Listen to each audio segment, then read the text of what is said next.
নমস্কাৰ সকলোকে ডিজি ইনফো আসাম চেনেললৈ পুনৰবাৰ স্বাগতম জনালোঁ তাৰ লগতে সকলোকে ৰঙালী বিহুৰ বহুত শুভেচ্ছা থাকিল আজি ইম্পৰ্টেণ্ট যেটো হয় যে আপোনালোকৰ সেলফ জিঅ'টেক যেটো আপোনালোকে কৰিব লাগে বা আপোনালোকৰ যদি চৰকাৰী ঘৰত যদি নাম নাই তাৰ কাৰণে যেটো আবেদন কৰিব লাগে যেটো জিঅ'টেকিং আপোনালোকে কৰিব লাগে হেতু আপোনালোকে কেনেদৰে কৰিব আপোনালোকৰ হাতত যদি মোবাইল আছে তেতিয়াহলে আপোনালোকে এই মোবাইলটোতে আপোনালোকে নিজে আপোনালোকৰ যেটো সেলফ জিঅ'টেক যেটো কৰিব লাগে যেটো ঘৰৰ লিষ্টত আপোনাৰ নামটো সোমাব লাগে হেতু আপোনালোকে কৰিব পাৰিব হেতু আপোনালোকে কৰিবলৈ হলে প্ৰথমতে চাক আপোনালোকৰ যেটো প্লে ষ্ট'ৰ আছে আপোনালোকে প্লে ষ্ট'ৰৰ পৰা আপোনালোকে এটা এপছ যেটো ডাউনলোড কৰিব লাগে হেতু হৈছে চাক আৱাজ প্লাস 2014 বুলি যেটো এপছ আছে আপোনালোকে এটো ডাউনলোড কৰিব লব তাৰ লগতে যেটো আধাৰ ফেচ আৰডি সাৰ্ভিস থাকে আপোনালোকে হেতু ডাউনলোড কৰি লব ডাউনলোড কৰাৰ পিছত আপোনালোকে এটো ইনষ্টল কৰিব ইনষ্টল কৰাৰ পিছত আপোনালোকে যেতিয়া এটো লগইন কৰিব যেটো আধাৰ কাৰ্ড আছে আপোনালোকে এই আধাৰ কাৰ্ডটো আপোনালোকে ইয়াত ভৰাব লাগে ইয়াত সব দুটা অপচন আছে আপোনালোকে চাব এসিস্ট্যান্ট সাৰ্ভে আৰু এটা আছে সেলফ সাৰ্ভে আপোনালোকে সেলফ সাৰ্ভে যেতিয়া ক্লিক কৰিব ক্লিক কৰাৰ পিছত আপোনালোকৰ যেটো আধাৰ কাৰ্ড যিজন মানুহৰ আধাৰ কাৰ্ডটো দিব যিজন মানুহৰ ফটো উঠাব ঘৰৰ মুৰব্বীজনক হ'ব পাৰে বা ঘৰৰ সেই মানুহজনীও হ'ব পাৰে যিকোনো যাৰ আধাৰ কাৰ্ডটো দিয়ে আপুনি সেই আধাৰ কাৰ্ডটো আপোনালোকে ইয়াতে এন্টাৰ কৰি দিব যেটো আধাৰ ফেচ যেটো এপছ থাকে এটো যেতিয়া আপোনালোকে লগইন কৰিব যদি ইনষ্টল কৰা হৈ থাকে তেতিয়াহলে ফেচটো অটোমেটিকলি আহি যাব আপোনালোকে ফেচটো ইয়াতে লৈ লব ফেচটো লোৱাৰ পিছত আপোনালোকৰ যেটো পিন নাম্বাৰ এটা দিব লাগে আপোনালোকে এই পিন নাম্বাৰটো আপোনালোকে দি দিব পিন নাম্বাৰটো দিয়াৰ পিছত মানে যেটো ইয়াত আপোনাৰ যিকোনো চাৰিটা সংখ্যাৰ পিন আপোনালোকে দিব দিয়াৰ পিছত আপোনালোকে যেটো আপোনাৰ ক্ৰিয়েট পিন দিব ক্ৰিয়েট পিনত আপোনালোকে যি দিয়ে আপুনি সেই চাৰিটা পিন নাম্বাৰে আপোনালোকে দিব লাগে আপুনি সেই চাৰিটা নাম্বাৰটো দি প্লে আপোনালোকে লগইন কৰিব লগইন কৰাৰ পিছত আপোনালোকে যেটো প্ৰথম যেটো ষ্টেট আছে ষ্টেটটো সিলেক্ট কৰিলে আপোনাৰ ডিস্ট্ৰিক্ট কি হয় আপোনালোকে ডিস্ট্ৰিক্টটো সিলেক্ট কৰিলে হেদৰে আপোনালোকৰ ব্লক যেটো হয় ব্লকটো সিলেক্ট কৰিব তাৰ পিছত আপোনাৰ যেটো পঞ্চায়ত আছে আপোনাৰ সব গাঁও পঞ্চায়তটো আপোনাৰ সিলেক্ট কৰিব তাৰ পিছত আপোনাৰ যেটো ব্লেজ হয় আপোনালোকে সেই ব্লেজটো আপোনালোকে সিলেক্ট কৰিব সিলেক্ট কৰাৰ পিছত আপোনালোকে পুনৰ যেটো প্ৰসেস আছে আপোনাৰ প্ৰসেসত ক্লিক কৰিব প্ৰসেসত ক্লিক কৰাৰ পিছত আপোনালোকে ইয়াত সব চাৰিটা অপচন আছে এটা আছে এড এণ্ড এডিট সাৰ্ভে আৰু এটা আছে আপলোড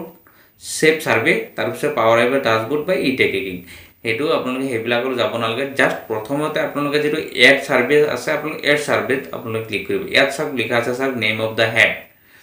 নেম অফ দা যাৰ আধাৰ কাৰ্ডটো আপোনালোকে দিলে যাৰ আধাৰ কাৰ্ডৰ নাম যেটো আধাৰ কাৰ্ড প্ৰথমতে নাম্বাৰটো ভৰালে তাৰ আধাৰৰ নাম যেনেকৈ আছে সেম আধাৰৰ নামটো আপোনালোকে ইয়াতে ভৰাব তাৰ লগতে যেটো আধাৰ কাৰ্ডৰ নাম্বাৰটো আছে আপোনালোকে হেতু ভৰাব তাৰ লগতে আপোনালোকৰ যেটো জব কাৰ্ড আছে আপোনালোকে জব কাৰ্ডৰ নাম্বাৰটো আপোনালোকে দিবই লাগিব মাষ্ট বি আপোনালোকে দিব লাগিব আপোনাৰ জব কাৰ্ড নাম্বাৰটো দি দিব আৰু সেই জব কাৰ্ড নাম্বাৰটো আপোনালোকে যেটো এমজি এনৰেগা সাইট আছে আপোনালোকৰ হাতত যদি না থাকে যদি আপোনালোকৰ জব কাৰ্ড আছে তেতিয়াহলে আপোনালোকে হেতু অনলাইনৰ পৰা ডাউনলোড কৰি ল'ব পাৰিব হেতু হৈছে এমজি এনৰেগা সাইট আছে এমজি এনৰেগা আসাম বুলি সাৰ্চ কৰিব আপুনি গুগলত গৈ তাৰ সম্পূৰ্ণ লিষ্ট আপোনালোকে পাই যাব সেই লিষ্টৰ পৰা আপোনালোকে লাগে চাই ল'ব আৰু যদি আপোনালোকৰ জব কাৰ্ড নাই তেতিয়াহলে আপোনালোকে জব কাৰ্ডটো বনাব লাগিব আৰু সেই জব কাৰ্ডটো আপোনালোকে কেনেদৰে বনাব এই সম্পূৰ্ণ ডিটেইলছ অলৰেডি আগৰ ভিডিঅত আছে আপোনালোকে চাই ল'ব যেটো প্লে লিষ্ট আছে আপোনাৰ প্লে লিষ্টত চাই ল'ব তাৰ পৰা গৈ আপোনালোকে যে কেনেদৰে বনাব লাগে কোত এপ্লাই কৰিব লাগে সেই ডিটেইলছটো আপোনালোকে দিয়া হৈ আছে নেক্সট হৈছে আপোনালোকৰ যেটো মেল ফিমেল হয় আপোনালোকে হেতু সিলেক্ট কৰিব যদি মেল হয় মেল দিব ফিমেল হলে ফিমেল দিব তাৰ যেটো কাষ্ট হয় কাষ্টটো দিব বয়সটো যেটো দিব লাগে বয়সটো দিব মেৰিট ষ্টেটাসটো দিব কাৰণ হেতু যদি বিয়া হৈছে কাৰণ মেৰিট ষ্টেটাসটো আপোনালোকে দিব তাই হেদৰে আপোনালোকৰ ফাদাৰ মাদাৰ হাজবেণ্ড যি নাম আছে দিব মোবাইল নম্বৰ এটা আপোনালোকে দিব লাগিব তাৰ লগতে সব কোৱালিফিকেশন যেটো দিয়া আছে কোৱালিফিকেশন আপোনালোকে যি হয় আপোনালোকে এটা দি দিব অকুপেশন কি কৰে এগ্ৰিকালচাৰে বেছিভাগ হয় আপোনালোকে এগ্ৰিকালচাৰে দিব তাৰ পিছত সব ফ্যামিলি মেম্বাৰ কেইজন মানুহ আছে যদি আপোনালোকৰ পৰিয়ালত যদি 4 জন মানুহ আছে তেতিয়ালে 4 বুলি ইয়াত দিব লাগিব কিন্তু ইয়াত এটা কথা আপোনালোকে মনত ৰাখিব যিজন 4 জনৰ নাম দিব এই 4 জনৰ আধাৰ কাৰ্ড ইয়াত থাকিব লাগিব তেওঁলোকৰ যদি আধাৰ কাৰ্ড 4 জনৰে আধাৰ কাৰ্ড আছে তেতিয়ালে 4 জনৰ নাম দিব যদি কিবা কাৰণে এজনৰ আধাৰ কাৰ্ড নাই তেতিয়ালে হেজনৰ ইয়াত এন্টাৰ নকৰিব কাৰণ কি হয় আপোনালোকৰ যেতিয়া আপোনালোকে এই 4 জনৰ নাম দিব বা 3 জনৰ নাম দিব তেওঁলোকৰ এই 3 জনৰ বা 4 জনৰ সম্পূৰ্ণ আধাৰ কাৰ্ডৰ নাম্বাৰ বা তেওঁলোকৰ ডিটেইলছটো ইয়াত ভৰাব লাগে গতিকে আপোনালোকৰ যি কেজনৰ আধাৰ কাৰ্ডৰ নাম্বাৰ আছে আধাৰ কাৰ্ড আছে তেওঁলোকৰ নামটো ইয়াতে ভৰাই দিব তাৰ পিছত যদি ডিজেবিলিটি হয় ডিজেবিলিটি দিব যদি নাই তেতিয়ালে নো কৰি দিব তাৰ পিছত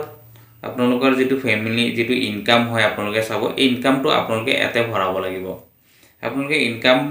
1,20,000 1 লাখৰ তলত যিমান দিয়ে আপোনালোকে হেতু আপোনালোকে ইয়াতে দিব পাৰিব প্ৰচেছ কৰাৰ পিছত চাওক আপোনাৰ যিটো এড মেম্বাৰ যিটো কৰিছিলে আপোনালোকে এই এড মেম্বাৰৰ ডিটেইলছখিনি আহিছে সেম আপোনালোকে আগৰ দৰে যিটো আধাৰ কাৰ্ডৰ নাম্বাৰটো দিব তাৰ নামটো য'ত আধাৰ কাৰ্ডৰ যেনেকৈ নাম আছে আপোনাৰ সেম আধাৰ কাৰ্ডৰ নাম যেনেকৈ আছে তেনেকৈ ভৰাব আধাৰ নাম্বাৰটো ভৰাব তাৰপিছত মেল ফিমেল হয় তাৰপিছত ইয়াত চাওক ৰিলেশ্যনটো আহি গৈছে কাৰণ হেডৰ লগত যি ৰিলেশ্যন হয় আপোনালোকে সেই ৰিলেশ্যনটো ইয়াতে দি দিব তাৰপিছত এজ মেৰিট ষ্টেটাছ যি হয় মোবাইল নাম্বাৰ এটা দিব অকুপেশ্যন দিব বাকী এইখিনি দি পেলাই যেতিয়া এড মেম্বাৰ কৰি দিব তেতিয়াহ'লে আপোনাৰ ছাকচেছ হৈ যাব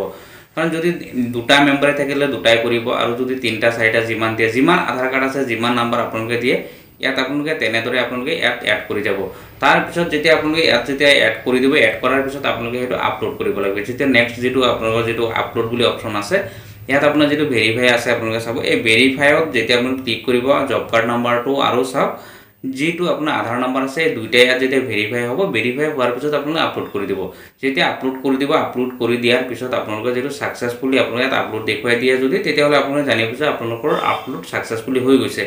তাৰপিছত আপোনালোকে ইয়াত এটা কথা আপোনালোকে মন কৰিব লাগিব যিটো হৈছে চাওক আপোনালোকৰ যিটো মোবাইল আছে আপোনালোকে এটা মোবাইলত মাত্ৰ এটাহে জিঅ' টেগ কৰিব পাৰে কাৰণ এটাৰ বাহিৰে আৰু নেক্সট যেতিয়া আপুনি জিঅ' টেগ কৰিব বিচাৰিব তেতিয়াহ'লে সেম আপোনালোকৰ তেওঁলোকে এনেদৰে আৰু এটা বেলেগ মোবাইলতহে কৰিব পাৰিব কাৰণ এটা ফেমিলিত আপোনালোকে এটা জিঅ' টেগ কৰিব পাৰিব যদি এটা মোবাইল থাকে আৰু যদি বেলেগ মোবাইল আছে তেতিয়াহ'লে আপোনালোকে বেলেগ মোবাইলত আপোনালোকে সেম আপোনালোকে এইদৰে জিঅ' টেগ কৰিব পাৰিব গতিকে আপোনালোকে যিটো জিঅ' টেগ কৰিব লাগে সেল্ফ জিঅ' টেগ এতিয়ালৈকে যদি কৰা নাই আপোনালোকে অতি সোনকালে আপোনালোকে এইটো জিঅ' টেগটো কৰি লওক তেতিয়াহ'লে নেক্সট পৰ্যায়ত যিসমূহ চৰকাৰী ঘৰ প্ৰদান কৰিব আপোনালোকে সেই লিষ্টত আপোনালোকৰ নাম আহিব আৰু আগলৈ যিবিলাক ঘৰ প্ৰদান কৰিব তেতিয়াহ'লে আপোনালোকে সেই ঘৰসমূহ আপোনালোকে লাভ কৰি গৈ থাকিব গতিকে আপোনালোকে যদি এই জিঅ' টেগৰ বিষয়ে আৰু আপোনালোকে জানিব লাগে আপোনালোকে ভিডিঅ'ত এটা কমেণ্ট কৰিব তাৰ লগতে সকলো ৰিকুৱেষ্ট থাকিল আপোনালোকে ভিডিঅ'টো সম্পূৰ্ণকৈ চাব তাৰ লগতে আপোনালোকে চেনেলটো ছাবস্ক্ৰাইব কৰি ভিডিঅ'টো লাইক আৰু শ্বেয়াৰ